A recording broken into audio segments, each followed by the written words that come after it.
Bien-aimés dans le Seigneur, bonjour. Ce matin, nous allons nous entretenir sur le thème Expérimente la puissance de Dieu en toi.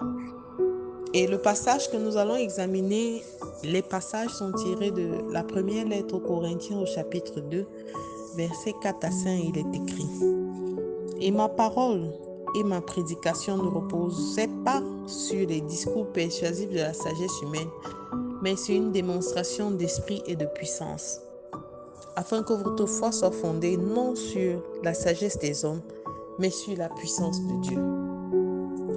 L'apôtre Paul, s'entretenant ici avec les chrétiens de Corinthe, tenait à relever à leur endroit que tout ce qu'il pouvait dire, toute révélation qui sortait de sa bouche, n'était pas inspirée du fait de l'homme, mais venait directement de la connaissance qu'il avait de la parole de Dieu. Et deux aspects fondamentaux sont à relever de ces passages. Le premier, c'est qu'il veut que le chrétien sache que son Seigneur et son Sauveur, c'est Jésus. C'est celui-là qui a payé le prix sur la croix. C'est celui-là grâce auquel nous avons eu le salut. Et c'est celui-là qui nous a donné d'avoir part à l'héritage céleste. Il veut que nous nous approprions cette réalité afin de pouvoir goûter au second point, avoir la connaissance de la puissance de Dieu. Car c'est cette connaissance de la puissance de Dieu qui fera de toi un chrétien triomphant. Il tient à rappeler aux chrétiens de Corinthe que c'est le même esprit qui a ressuscité Christ d'entre les morts qui vit en nous. Alors il n'y a pas un autre esprit. Si tu as accepté de confesser Christ comme Seigneur et Sauveur, c'est cette puissance qui agissait en lui qui agit en toi. C'est la puissance qui agissait en ses disciples qui agit en toi. Alors il veut que nous connaissions, nous goûtons, nous approprions cette infinie grandeur de la puissance de Dieu. Et que nous ne bornions pas seulement à nous dire Dieu est amour, mais Dieu est aussi puissance. Cette connaissance de la puissance de Dieu t'amènera à vivre les choses autrement. Tu souffres encore parce que tu ne sais pas ce que tu portes en réalité. Tu ne sais pas que Dieu vit en toi et qu'à cause de cette réalité, le stress n'est plus ton partage. Le découragement n'est plus ton partage. À cause de ce que tu connais aujourd'hui, bien-aimé, je veux te dire que le stress, tu le vivras autrement. Tu ne vas plus paniquer de la même manière devant certaines situations comme par le passé.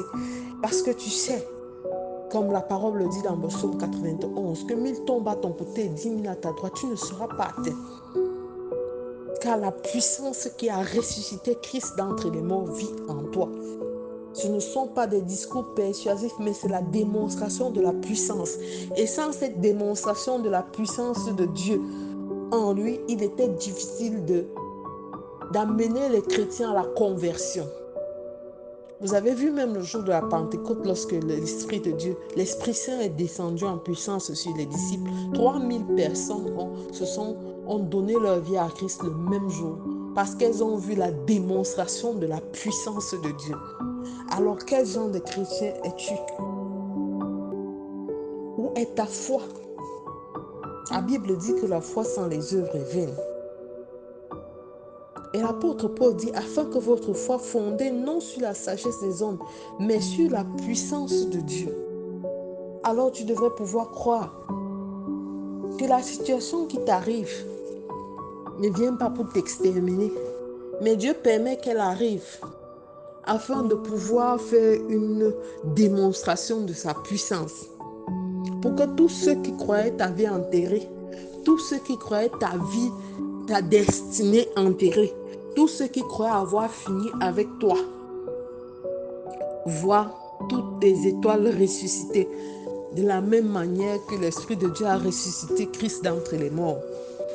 Alors, quel que soit ce qui sommeillait en toi, quel que soit ce que tu pensais être déjà mort, aujourd'hui, j'aimerais te dire qu'il y a une puissance en toi qui va ramener toutes ces choses à la vie.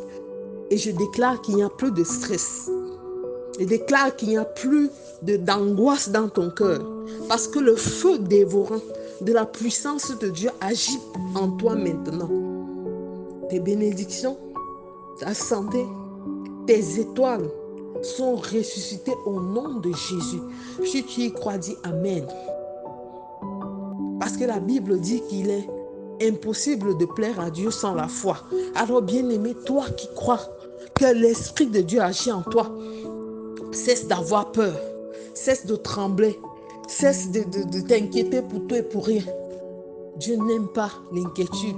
L'inquiétude, le doute sont des ennemis de la foi, la peur. Commence à t'élever comme cet héritier du royaume et affronte les situations avec audace. Parce que celui qui vient en toi est plus fort que toute autre chose. Alors je te recommande de faire cette prière avec moi. Père éternel, je te rends grâce pour cette parole. Merci pour ton esprit, Père éternel, en moi.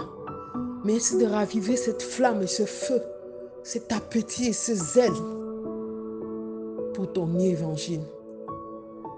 Donne-moi, Père éternel, de marcher et surtout d'expérimenter cette démonstration de ta puissance en moi, partout où je serai. Reçois louange, honneur et gloire au nom de Jésus que nous avons prié. Amen, amen.